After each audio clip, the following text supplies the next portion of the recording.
আসসালামু আলাইকুম। অবিরাম বাংলা সংবাদে সবাইকে স্বাগত জানাচ্ছি। আমি শান্তা ইসলাম। শুরুতেই সংবাদ শিরোনাম। কোটা বিরোধী আন্দোলনকারীদের সর্বাত্মক ছাত্র ধর্মঘটের ঘোষণা, সড়ক মহাসড়ক অবরোধের ডাক, পেনশন স্কিম বাতিলের দাবিতে বিশ্ববিদ্যালয় শিক্ষকদের লাগাতার কর্মবৃত্তি চলছে। 5 বছর ধরে থমকে আছে দৌলতদিয়া পাটুরিয়া ফেরিঘাট আধুনিকায়ন প্রকল্পের কাজ। বাস্তবায়ন না হওয়ায় নদী ভাঙনে গৃহহীন হচ্ছে হাজারো মানুষ।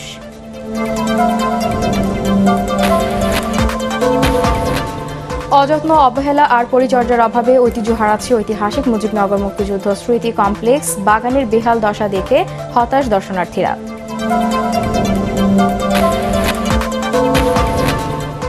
এবং গ্লোবাল ইকোনমিস্ট ফোরামে নির্বাচিত সিনিয়র উপদেষ্টা ডক্টর মাহফুজুর রহমানকে জাতিসংঘের পরিচয়পত্র হস্তান্তর, বঙ্গবন্ধুর স্বপ্ন বাস্তবায়নে সম্মিলিতভাবে কাজ করার আহ্বান। শুনছিলেন সংবাদ শিরোনাম, এবারে জানিয়ে দিব বিস্তারিত সংবাদ। সরকারি চাকরিতে কোটা বাতিলের দাবিতে আজ থেকে সর্বাত্মক ছাত্র ধর্মঘটের ঘোষণা দিয়েছে আন্দোলনকারী শিক্ষার্থীরা। দুপুর 3টায় শাহবাগ সহ সারা দেশের মোড়ে মোড়ে অবস্থান নেওয়ার কথা জানিয়েছে তারা। এদিকে 4 দফা দাবিতে শনিবার শাহবাগ ও দেশের বিভিন্ন সড়ক মহাসড়ক অবরোধ করা হয়। বৈষম্য বিরোধী ছাত্র আন্দোলনের ব্যানারে আদ্দিন সজীবের রিপোর্ট। মেধা নাকি কোটা, আন্দোলনের শুরুটা এখান থেকে। দফা 1 দাবি 1, কোটা নট কামব্যাক। 2018 সালের পর কদিন ধরেই কোটা বিরোধী আন্দোলনে আবারও উত্তাল রাজপথ। বিকেলে রাজধানীর শাহবাগে অবস্থান নেয় আন্দোলনকারীরা। কোটা প্রথাটা যদি আমাদের সমাজে সৃষ্টির জন্য হতো তাহলে নিশ্চয়ই আমরা রাজপথে নামতাম না। আমরা রাজপথে নেমেছি বৈষম্যের বিরুদ্ধে। আমার একটাই কথা যে অযৌক্তিক কোটা বন্ধ হোক। আমরা আমাদের দিক থেকে সচেষ্ট, আমরা তাদের দুর্বলতাকে দেখানোর চেষ্টা করতেছি। বৈষম্যমূলক কোটা প্রথা তুলে নেওয়া হবে ততদিন পর্যন্ত আমরা আমাদের আন্দোলন চালিয়ে যাব। ইতিমধ্যে আমরা আমাদের ক্লাস পরীক্ষা সবকিছু বর্জন করেছি। ছাত্রদের প্রতিবাদে বন্ধ হয়ে যায় যান চলাচল। প্রায় 1.25 ঘন্টা সড়ক অবরোধের পর আসেন নতুন কর্মসূচি। রোববার থেকে আরো কঠোর হচ্ছে তাদের আন্দোলন। বিকাল 3টা থেকে বাংলা ব্লকের কর্মসূচি ঘোষণা করা হলো। শুধু শাহবাগ মনে নয়, ঢাকা শহরের শাহবাগ, সাইসলেব, চানখারপুল, নীলক্ষেত, প্রতিটি পয়েন্টে পয়েন্টে কলেজ এবং বিশ্ববিদ্যালয়ের শিক্ষার্থীরা নেমে আসবেন এবং বাংলা পকেট কর্মসূচিকে সফল করবেন। জেলায় জেলায় বিশ্ববিদ্যালয়ে মহাসড়কগুলো অবরোধ করবেন। কেবল ঢাকায় নয়, সরকারি চাকরিতে কোটা বাতিলের দাবিতে ঢাকা টাঙ্গাইল মহাসড়ক অবরোধ করে মাওলানা ভাসানী বিজ্ঞান ও প্রযুক্তি বিশ্ববিদ্যালয়ের শিক্ষার্থীরা। এতে দীর্ঘ যানজটের সৃষ্টি হয়। এছাড়া রাজশাহী বিশ্ববিদ্যালয় ক্যাম্পাসে মিছিল করে ঢাকা রাজশাহী মহাসড়কে অবস্থান নেয় শিক্ষার্থীরা। একই দাবিতে রংপুরেও সড়ক অবরোধ করে বেগম রোকেয়া বিশ্ববিদ্যালয়ের শিক্ষার্থীরা। আদ্দিন সজীব, এটিএন বাংলা, ঢাকা। কোটা পদ্ধতি বহাল রাখার রায় আদালত দিয়েছে। এর সমাধান আদালতের মাধ্যমেই করতে হবে বলে মন্তব্য করেছেন পররাষ্ট্রমন্ত্রী ডক্টর হাসান মাহমুদ। চট্টগ্রাম প্রেস ক্লাবে বিএফইউজে আয়োজিত প্রীতি সাংবাদিক সম্মেলন প্রধান অতিথির বক্তব্যে একথা বলেন তিনি। এ সময় তিনি অভিযোগ করে বলেন, বিএনপি নেতারা কোটা বিরোধী আন্দোলনরত শিক্ষার্থীদের বিভ্রান্ত করে দেশে আবারও অস্থিতিশীল পরিস্থিতি তৈরির অপচেষ্টা করছে। হাইকোর্ট রায় দিয়েছে কোটা পদ্ধতি বহাল করার জন্য। এটি সরকারের কোনো সিদ্ধান্ত নয়। কিন্তু দেখা যাচ্ছে এই ছাত্রছাত্রীদের কোটা আন্দোলনের মধ্যে বিএনপি ঢুকে পড়েছে। তো ছাত্রছাত্রীরা তাদেরকে ভুল বোঝানোর চেষ্টা করছেন। যেহেতু কোর্ট এটাকে বাতিল করেছে, সমাধানটাও কিন্তু কোর্টের মাধ্যমেই করতে হবে। সর্বজনীন পেনশনের প্রত্যয় স্কিম বাতিলের দাবিতে পাবলিক বিশ্ববিদ্যালয়ের শিক্ষকদের লাগাতার কর্মসূচি চলছে। শনিবার সাপ্তাহিক ছুটির দিন কোনো কর্মসূচি না থাকলেও যেসব বিশ্ববিদ্যালয়ে সান্ধ্যকালীন কোর্সের ক্লাস পরীক্ষা ছিল সেগুলো এবং অন্য দাপ্তরিক কাজ বন্ধ ছিল। তবে বাংলাদেশ প্রকৌশল বিশ্ববিদ্যালয়, বুয়েট, যশোর বিজ্ঞান ও প্রযুক্তি বিশ্ববিদ্যালয়, মাওলানা ভাসানী বিজ্ঞান ও প্রযুক্তি বিশ্ববিদ্যালয় সহ কয়েকটি বিশ্ববিদ্যালয়ে শনিবার সাপ্তাহিক ছুটি না থাকায় শিক্ষকরা কর্মবিরতি পালন করেন। আজ সপ্তাহের প্রথম কর্মদিবসে পাবলিক বিশ্ববিদ্যালয়গুলোতে নিয়মিত কর্মসূচি শুরু হয়। ঢাকা বিশ্ববিদ্যালয়ে বিকাল ৩টা থেকে শিক্ষকরা অবস্থান কর্মসূচি শুরু করবেন বলে জানা গেছে। এর আগে গত ১৩ই মার্চ অর্থ মন্ত্রণালয় থেকে প্রত্যয় স্কিমের প্রজ্ঞাপন জারির পর একে বৈষম্যমূলক দাবি করে ৪ জুন অর্ধদিবস কর্মবিরতি পালন করেন তারা। তবে এ বিষয়ে কার্যকর পদক্ষেপ না নেওয়ায় ২৫ থেকে ২৭ জুন টানা ৩ দিন অর্ধদিবস কর্মবিরতি পালন করেন বিশ্ববিদ্যালয়ের শিক্ষকরা। এরপরও দাবি আদায় না হওয়ায় ১ জুলাই থেকে তারা লাগাতার কর্মবিরতিতে যান। নদ নদীর পানি বৃদ্ধি অব্যাহত থাকায় দেশের উত্তর মধ্য অঞ্চলের বন্যা পরিস্থিতি আরও অবনতি হয়েছে। আজ সকালে হবিগঞ্জের আজমিরিগঞ্জ উপজেলায় কালনী ও কুশিয়ারার পানি বৃদ্ধি পেয়ে ৭৫ সেন্টিমিটার উপর দিয়ে প্রবাহিত হচ্ছে।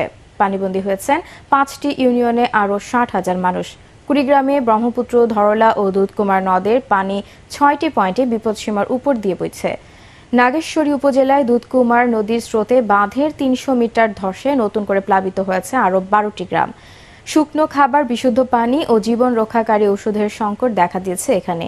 এদিকে সিলেটের বিভিন্ন স্থানে পানি কিছুটা কমলেও সার্বিক বন্যা পরিস্থিতির তেমন কোনো উন্নতি হয়নি। মূলত বৃষ্টি কিছুটা কমায় ধীর গতিতে পানি নামলেও কুশিয়ারা ও সুরমা নদীর পানি এখনও বিপদসীমার উপর দিয়ে প্রবাহিত হচ্ছে।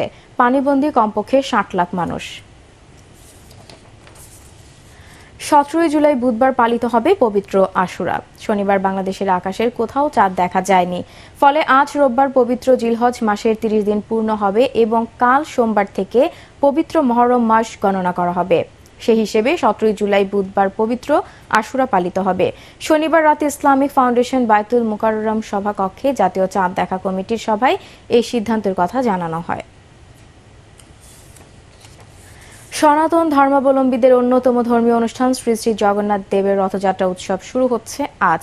প্রতি বছর আষাঢ়ের শুরুপক্ষে দ্বিতীয় তিথিতে শুরু হয় রথযাত্রা। রাজধানী সহ দেশ জুড়ে বর্ণাঢ্য শোভাযাত্রা সহ ৯ দিন ব্যাপী নানা ধর্মীয় অনুষ্ঠানমালার আয়োজন করা হয়েছে। আজ রোববার রথযাত্রা উপলক্ষে একটি শোভাযাত্রা রাজধানীর বিভিন্ন গুরুত্বপূর্ণ সড়ক প্রদক্ষিণ করবে। এছাড়া ঢাকার ধামরাইয়ে ৪০০ বছরের প্রাচীন রথযাত্রাও আজ বিকেলে উদ্বোধন করা হবে। আগামী ১৫ জুলাই উল্টো রথের বর্ণাঢ্য শোভাযাত্রার মধ্য দিয়ে শেষ হবে এই উৎসব।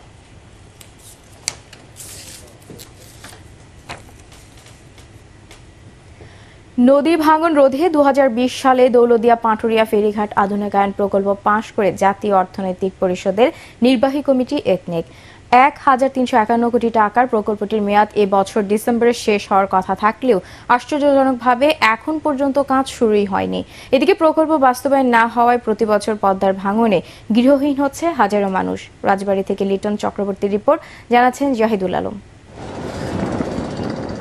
২০২০ সালে দৌলতদিয়া ও পাটুরিয়া ফেরিঘাটে ৬টি করে আধুনিক ফেরিঘাট নির্মাণ, দৌলতদিয়া ঘাটের উজানে ৪ কিলোমিটার ও পাটুরিয়া প্রান্তে ২ কিলোমিটার নদী শাসনে প্রকল্প নেয় সরকার। প্রকল্পটি বাস্তবায়ন হলে নদী ভাঙনের কবল থেকে রক্ষা পেত দৌলতদিয়া ও দেবগ্রাম ইউনিয়নের মানুষ। তবে ৫ বছর পার হলেও প্রকল্পটির কোনো কাজই শুরু হয়নি, ফলে এসব এলাকায় নদী ভাঙন চলছেই। ভাঙন রোধে বিআইডব্লিউটিএ জিও ব্যাগ ফেললেও স্থায়ী কোনো সমাধান পাচ্ছেন না এলাকাবাসী। আশ্বাস দিয়ে রাখতেছে যে আজ হবে না কাল হবে, এরকম আশ্বাস দিয়ে দিয়েই বন্ধু আমাদের অনেক নদী বাড়িঘর ভেঙে চলে গেছে। বর্ষার মৌসুমে কিছু বালু টলু বস্তা ফেলার পরে দেখা গেল ওটা আবার নদী গর্ভে বিলীন হয়ে যায়। আমার ২খান ঘর ভাঙছে, এটা গরুর ঘর, এটা নান্দন ঘর, আর ওই যে ২ টুক ছাবরা আছে। আমার এহারে গরিব মানুষ। আমি মেলা বাড়িঘর ভেঙে গেছে নদীর বর্ষার আগে ভেঙে দিতেছে। কোনো মেম্বার, চেয়ারম্যান কিংবা এমপি মহোদয় এসে আমাকে দেখতেছে না কেউ। কাজ শুরুতে এত দেরি হওয়ার কারণ হিসেবে করোনা মহামারীর কথা বলেন প্রকল্প পরিচালক।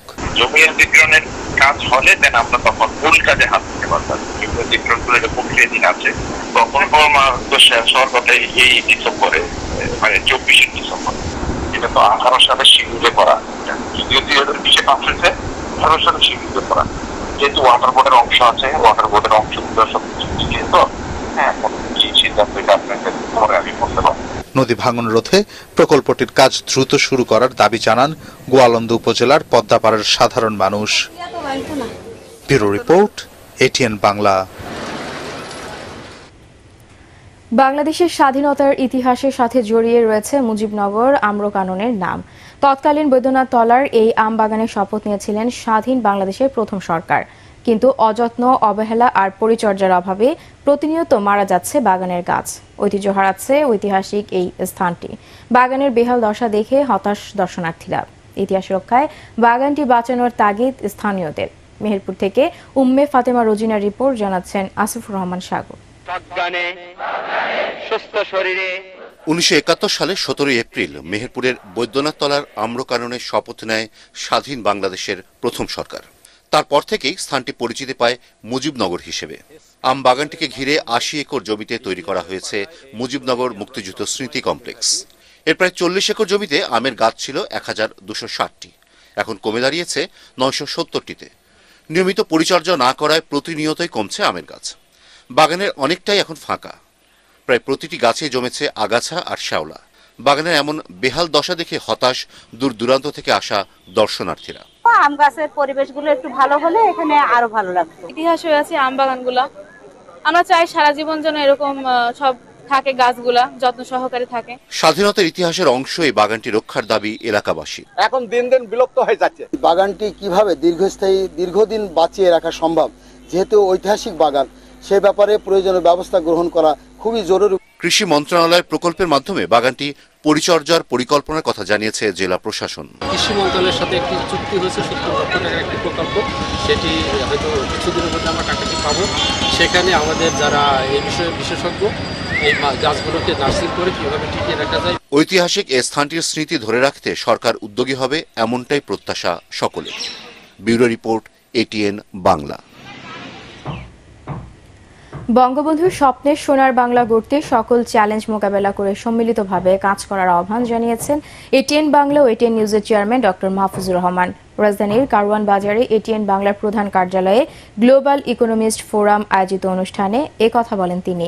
এ সময় দেশকে এগিয়ে নিতে হলে গণমাধ্যমের উন্নয়নে নীতি সহায়তার পাশাপাশি আর্থিক প্রণোদনা প্রদানের আহ্বান জানান ATN বাংলার বার্তা বিভাগের নির্বাহী পরিচালক হাসান আহমেদ চৌধুরী কিরণ। মনির হোসেন তপুর রিপোর্ট।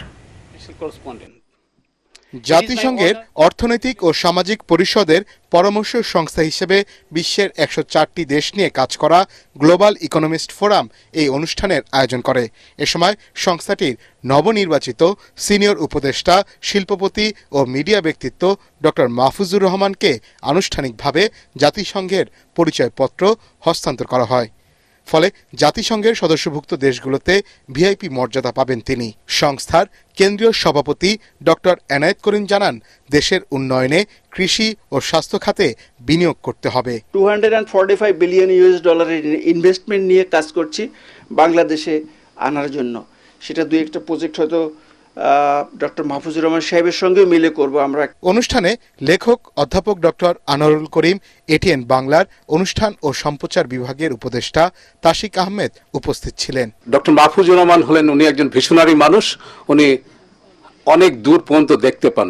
অনুষ্ঠানে কৃষি খাতে স্বল্প সুদে ঋণ সুবিধা দেওয়ার পাশাপাশি মূল্যস্ফীতি কমাতে কার্যকর পদক্ষেপ নেয়ার তাগিদ দেন ATN বাংলার বার্তা বিভাগের নির্বাহী পরিচালক ও ডিবেট ফর ডেমোক্রেসির চেয়ারম্যান হাসান আহমেদ চৌধুরী কিরণ।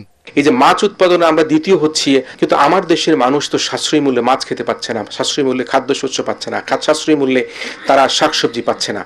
আজকে কেন এরকম হচ্ছে? কোন শুভঙ্করের ফাঁকির জন্য তাকে কিন্তু সেই মাঠার আলু 12 টাকা করে বিক্রি করে দেওয়ার পরে তাকে 60-70 টাকা করে আলু কিনে খেতে হচ্ছে। আমরা যখন কোথাও বিচার পাই না, যখন আদালতে পাই না, পুলিশের কাছে পাই না, চেয়ারম্যান সাহেবের কাছে পাই না, মেম্বার সাহেবের কাছে পাই না, তখন গণমাধ্যম কিন্তু আমাদের পিছনে এসে দাঁড়ায়। গণমাধ্যমকে সুরক্ষা করবার জন্য রাষ্ট্র এবং সরকারের পক্ষ থেকে আমাদেরকে সহযোগিতা, নীতি সহায়তা, আর্থিক সহযোগিতা করতে হবে। এ সময় ATN বাংলা ও ATN নিউজের চেয়ারম্যান ডক্টর মাহফুজুর রহমান বলেন, উন্নয়নের ধারা অব্যাহত রাখতে সরকারের পাশাপাশি বেসরকারি খাতকে এগিয়ে আসতে হবে। একটি নতুন এন্টারপ্রেনার সবেমাত্র আসলো, তাকে তো দাঁড়াইতে দিতে হবে, তাকে সুযোগ দিতে হবে, তাকে কাজ করার সুযোগ দিতে হবে।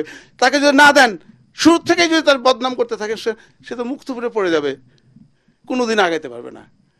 আমরা বাঙালিরা এই জিনিসটা শিখিনি, এইটা আমাদের আস্তে আস্তে শিখতে হবে, এইটাকে কাজে চালু করতে হবে।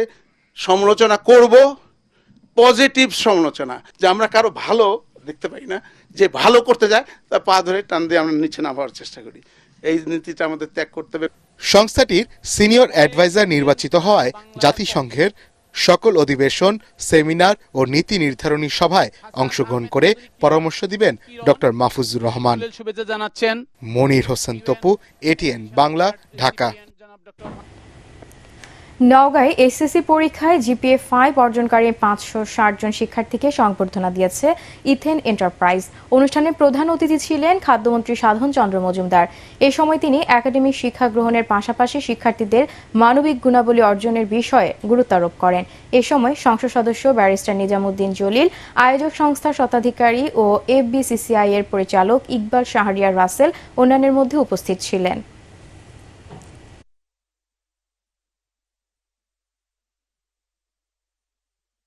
পার্টেক্স খেলার খবর।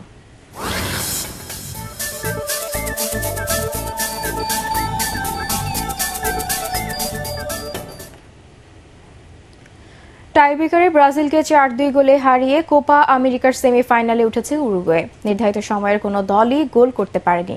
এরপর পেনাল্টি শুট আউটে এদার মিলিতাও আর ডগলাস লুইজ গোল করতে ব্যর্থ হন। সেমিতে কলম্বিয়ার মুখোমুখি হবে উরুগুয়ে। রিপোর্ট করছেন এসএম আশরাফ। আলিসন বেকার হতে পারতেন নায়ক, কিন্তু ম্যানুয়েল উগার্তের শট ফেরাতে পারেননি ব্রাজিল গোলরক্ষক। তাতে মার্সেলো বিয়েলসার দল ফাইনালের পথে এগিয়ে গেল আরেক ধাপ। শুধু লাস ভেগাসের দর্শক নয়, সারা বিশ্বে ছড়িয়ে থাকা ব্রাজিল সমর্থকদের মন ভরাতে পারেননি ফুটবলে যোগ্যবর্ণিতর ধারকরা, বরং এলোমেলো অগোছালো খেলা দেখে প্রশ্ন জেগেছে এ কোন ব্রাজিল। 41 ফাউলের ম্যাচে উরুগুয়ের পোস্টে মাত্র 3 শট নিতে পেরেছে সেলেসাওরা। সঠিক সময়ে সঠিক জায়গায় পাস দেওয়ার ব্যর্থতা তাদের ভুগিয়েছে পুরো ম্যাচে।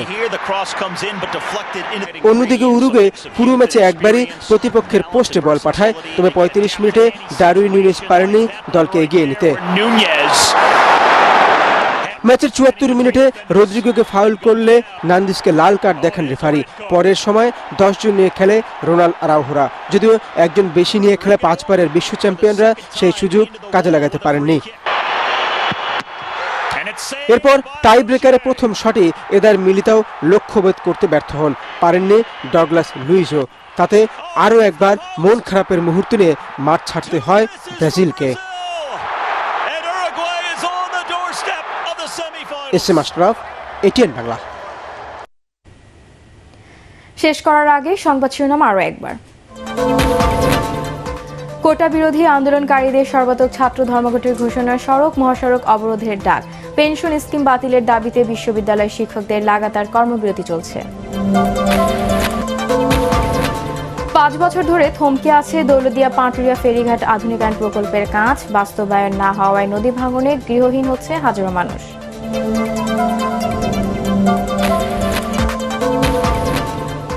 অযত্ন, অবহেলা আর পরিচর্যার অভাবে ঐতিহ্য হারাচ্ছে ঐতিহাসিক মুজিবনগর মুক্তিযুদ্ধ স্মৃতি কমপ্লেক্স। বাগানের বেহাল দশা দেখে হতাশ দর্শনার্থীরা।